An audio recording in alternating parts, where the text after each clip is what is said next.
What if we could talk like it never happened? We're live. Hey, B. How are you? Hi, everybody. Welcome to the Disreputable Podcast. Here we are, man. It's the inaugural edition. Yeah, man. I'm so excited I for am this. too. Yeah. Thank you for doing it with me. And talk a little bit, B, about why we're sitting here today and how we can be an encouragement to other leaders out there. Yeah, absolutely. Well, hello to everyone. My name is Brandon Pearett, local pastor here in Tacoma, Washington. And I just, podcasts are on the rise. And I think anybody that listens to podcasts is wanting to better their life in some way, And I just kind of feel like a lot of people are doing it through the lens of everything that they have done right and everything that they have learned, over the years in like the right way, And I think a lot of times we may not talk about how we've learned some things through our failures as well. And so I think the reason for maybe us doing this podcast together is to kind of talk through some things that maybe we've learned over time that we've messed up on, being vulnerable in certain situations and just kind of walking through that. Yeah, I admire people who can learn from success. Yeah, absolutely. But I think a lot of us, we learn a lot more from the low moments. Because I guess we're paying attention more during failure than we are success. For sure. So that's what, for me, I've been a leader. I'm pastoring with you here at a church we're just starting. It's called Our Church. Yeah. People can find it at ourchurch253.us. But I've been in this town being in the helping profession for 30 years, and wow. I've made a lot of mistakes. Had a lot of good days too, of course, but I think that for me, I want to invest in young leaders like you, thank you. Other business people. I have friends from every walk of life: political leaders, civic leaders, business leaders, obviously leaders from the religious world. Right. So I'd love to. We're going to go through, and it's going to be real. Yeah. And it's going to be candid. Yeah. And I hope so. Yeah, I think it'll be a help. Yeah. What would you say, Dean, if you don't mind me asking, you listen to a lot of podcasts, what would you think would be another reason why someone would tune in to this podcast with the fact that the title of it is Disreputable? Right. Well, I think that, the word disreputable means without reputation. And lately in my life, I've been come under attack and all kinds of crazy stuff. And I think there's something powerful happens when your reputation dies. You have nothing to lose. You have nothing to hide. Right. You are free. Yeah. And I kind of feel like I'm in a season where I can say exactly what I think because it couldn't possibly hurt my reputation. Right. I hope it's going to be candid. Yeah. It's going to come from a place where, I want to take some of the dents and hurts and lessons learned from my low points so that hopefully other leaders don't have to do it the hard way. Yeah, and I just was even thinking as you were talking, man, I mean, the gold, the wisdom, I know that we're kind of co-hosting this, but if we're just going to be honest with ourselves, it's probably going to be the majority of me asking you questions over and over and over again, because for you to start out saying that you have been pastoring in one place for 30 years is already a testament to consistency, perseverance, and just the drive to keep going through adversity, which I think my generation and the generations to come know nothing about. Well, I think there's a phrase going around in the business world. It's this idea of reverse mentoring, where people who have been on the road a little bit like me are waking up to the fact that it's a whole new world, and I need you and what you have to say, because I don't understand the new world in the way that you do. Yeah. So when we say leadership, this is going to be a leadership podcast. Yeah. What is leadership to you, B? Yeah, I think leadership is. I don't think, man. I want to say I know. I know that leadership is constantly growing. Yeah. Over time, I've felt like you could box leadership into being a definition or a phrase, And although I agree with that, and I mean, if you Googled what is leadership, I'm sure you'd find a million definitions. But leadership to me is constantly growing into being a better you. Yeah. Always developing, always continuing, always going, you know? It's not a job. It's not a job title. No. Lots of people are leaders that are stay-at-home moms or other. Everybody has this leadership capacity. Do you agree with that? I 100%. I think in so many times we put leadership as a destination.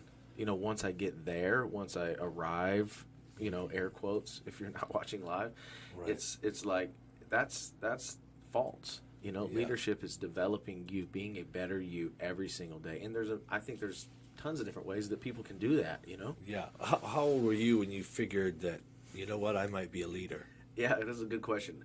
I honestly think I was like 6 or 7. And the reason why I feel like that was because when it would be time to play kickball or, you know, t-ball or anything outside, I was always the one rallying the kids. I was always the one telling people, hey, like, you play first. You go in the outfield. And my mom would literally tell me at some point, she would say, listen, Brandon, like, if you're not more kind to your friends, you're not going to have any friends. and you know, So maybe you're just bossy. Right. Maybe that's not a leader, Yeah, right? yeah. But I did have to craft that gift a little bit. But it's kind of always been in me, you know? And, Yeah. And I kind of just feel like I had to groom it, you know, and Yeah. develop it more so that it wasn't so bossy. Right. But I see that in you. yeah, thanks, man. How long have we known each other? 8 years. Yeah. I can remember sitting down at a Metronome Coffee with you and your bride, Reagan, and getting acquainted and thinking this guy's a natural leader. Yeah. That's the problem, I think, that a lot of people have a conception of leadership that people who are naturally born with it, of course, they're leaders, but the rest of us, we could never attain that. Right. But you've honed your leadership ability. You've been building it. Yeah. You've been paying. What do you do? How do you pay attention? Do you pay attention to other leaders, or is it podcasts? What are some of the things that build you as a leader? Yeah, good question. Well, number one, I think leadership can be both caught and taught. So I have studied leadership, read books, listened to podcasts, but I've also, you know, you surround yourself with the people that you want to be like too. Yeah. And I have learned so much just on leadership about being around you, being around successful leaders. And so just being in your space, going on rides, going on trips, letting, you know, when you let me in your circle, just kind of not acting like I know everything, but being a listener, observing how leaders lead, you know? So not only did I feel like I taught myself a little bit of it, but I caught it just being around it. And I also think mimicry is one of the greatest gifts. And I learned that at a young age, just kind of being flexible in my life. My parents got divorced when I was younger. And so I always kind of felt like I had to be this and had to be there. And although it was a little bit traumatizing as a young kid, it really taught me the gift of being adaptable. And so I've just kind of learned, I honestly feel like I can walk in any environment and I can adapt to the people that are in that room. And I feel like that is a gift. And I learned that through mimicry of just kind of watching people and seeing how they do things and continuing to grow in that. Yeah.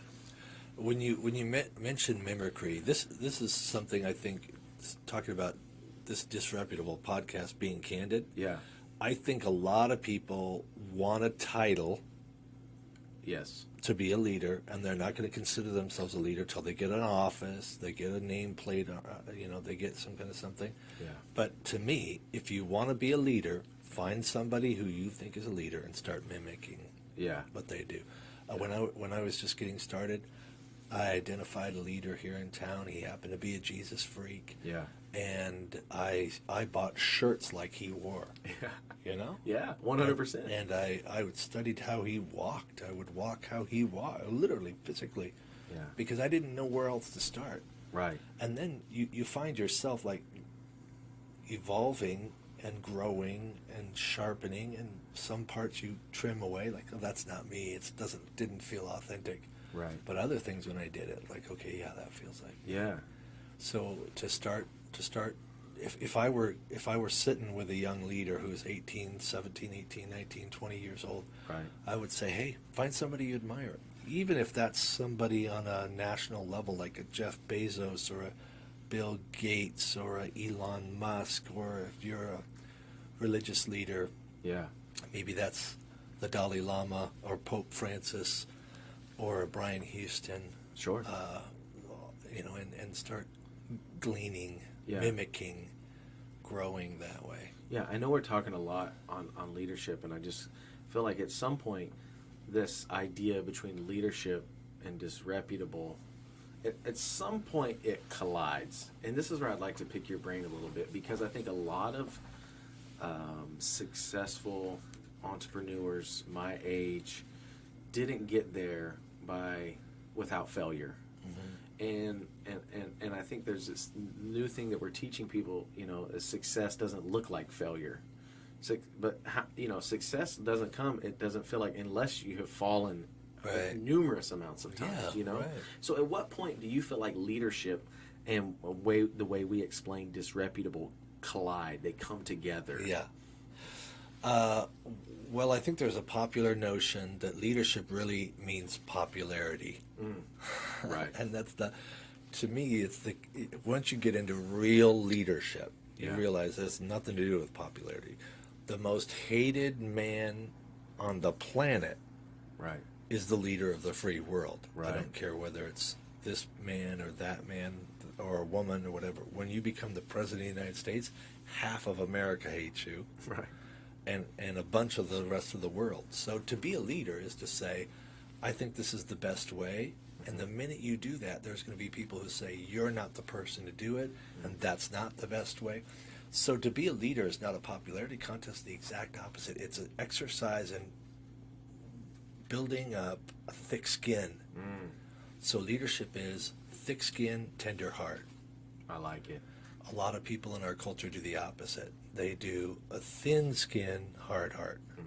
To protect themselves. Yeah, because they want to be popular. Right. So when they find that they're not popular, they're hurt by every attack, every critique. You look at leadership. It's making decisions. It's taking risks. You can't take a risk without failing. Right. You can't take failure without criticism. Right. So to be disreputable, you don't. It's not a goal to be disreputable. It's something you know that with somebody at some time, they're going to say, he is not the person, she is not the person, and this is why. Wow. So you just have to keep going through that and talk to your people.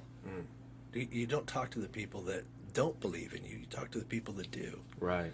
Because life, everybody has a somebody out there that needs them. I mean, this is a theology statement more than philosophy, but I believe that you have a circle of influence that needs you, and without your voice, it's just going to be hard for those people. So you have it, your wife has it. Right. We're sitting here in a business doing this. This business has a role here. Yeah. Everybody has an impact zone. Yeah, absolutely. Theologically, I think when we've chatted, and we can let some of the listeners in on that, we've talked about that sometimes people would say, based upon the decisions that you make, like, you're a disgrace. Like, that is a disgrace. Yeah. And as we were chatting a few months ago, you were just kind of talking about, which was so enlightening to me, that we don't even, but I nor you, we don't even believe that theologically, but yet we've used that before. Yeah. This is an example. The idea of being disgraced is an example of how the culture has changed religious people instead of religious people changing the culture. Because the culture says disgraced. As soon as somebody says something bad about you, you are disgraced, or literally that word means to withdraw your grace. Wow. But if you read the New Testament and the teachings of Jesus of Nazareth, that's impossible. Right. His grace is he knew what you were going to do. He knew who you really were. Right. So it's impossible for your behavior to disgrace you. It can make you disreputable or without reputation. Right. But it can't make you without grace. And if people knew that, they wouldn't run from religion. The reason people run from religion and run from religious leaders is we don't even believe what the book says. Wow. Right? Yeah. So as soon as we hear somebody might have done, maybe did, kind of did, certainly did, whatever that accusation happens to be, right, we say, stay away from them. They're not good. They're not. it's like, wow, no wonder nobody wants to attend your gathering. Right. Or be around you, your family or whatever, because these are all values that are driven from someone's family For or sure. even for who they are. Look at, we all know friends that have been living in addiction, right? Right. And people's reflex is once Sue, Bob, Bill, Carrie, whatever their name is, Yeah. once they've done something disreputable, been arrested, they admitted they're a junkie or whatever, everybody withdraws. Right. So these people are isolated and hurting and lonely. Yeah. Man, that's not the book, first of all. Yeah. But it's not great leadership either. Yeah. So disreputable means I can take hits as a leader, but it also means as a leader I go toward people that are disreputable. No, I don't run away. We're like the firemen, at 9/11 when the building's burning and everybody else is running. Yeah. We run in when everybody's running out. Absolutely. And because we're not afraid of people who are disreputable. Right. Jesus wasn't. There are all kinds of stories. We don't have to go too deep into the Right. book, but Jesus was criticized frequently for being around men and women who were of poor behavior and poor reputation and Yeah. every combination thereof. Yeah. So at some point, as a leader, you're going to make a decision, and it's going to be held in the perception of somebody else. Yeah. And they're going to decide, now I can do that better, or somebody else can do that better. It's inevitable. And the more people are angry at you, the bigger and better leader you are. Yeah, that's good. Right? I mean, absolutely. If two people think you're disreputable, your circle of influence isn't very big. Right. Yeah. So it doesn't necessarily have to be mistakes that you have made as much as it's the perception of the decisions based upon someone else. Right. And I think that's exactly right. And we live in a culture that is so interested in grooming an image, whether it's Right. Insta or Snapchat or whatever, Facebook. Right. This presenting, this is who Bill is, this is who Jim is, this is who, Jessica is. Right. That we're afraid. Like, what if? Right. What if people? Oh, yeah. It's not what if. People will Yeah. presume the worst and say the worst and accuse the worst, and you just have to say, okay, what am I about? Correct what you can correct. Yeah.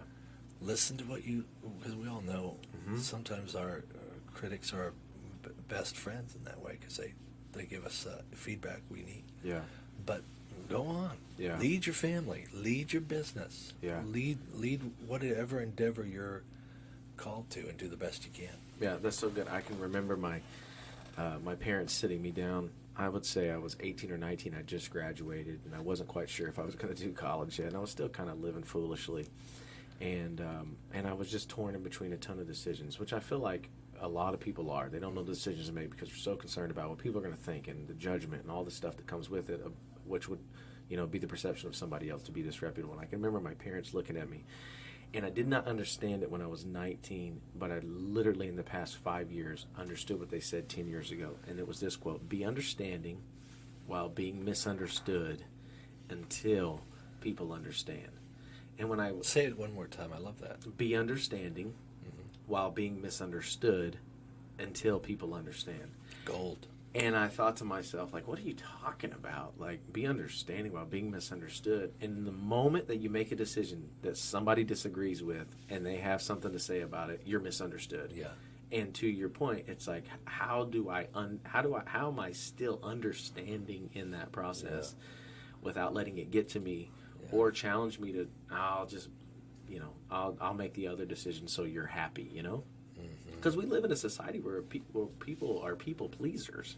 They want people to accept them and affirm them. So, maybe there's somebody out there today, and the wisdom, the knowledge, the creativity that's inside of you, and they're tuning in. They've for the last 15 minutes, man, they've kind of listened to us and they're kind of going through it. They're in the mix of it all. They feel like maybe they feel disreputable or they're not quite sure if they're a leader or not. How would you encourage somebody in that, whether they're 18 or 58? Well, I would say yes. Say yes to responsibility, because there's no way to become a leader without it.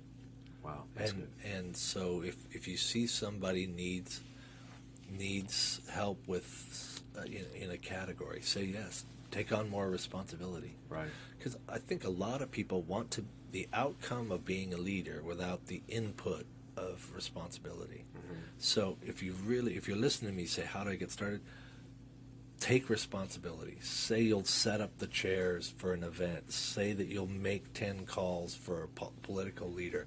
Right. So that's step one, responsibility. Number 2, make a promise and keep it. Because people need confidence. And the only way, self-confidence is a very simple equation. It goes like this. You believe in you because you made a promise and kept a promise to yourself.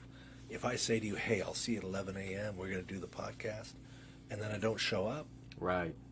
tomorrow you won't believe my promise, or you'll believe it less. Yeah. That's exactly what happens when we make and break promises to ourselves. Wow. So a lot of people want to be a leader. Maybe they even have some responsibility, but they don't believe them. You got to make a promise to yourself and keep it. I'm going to get up at 8, get up at 8.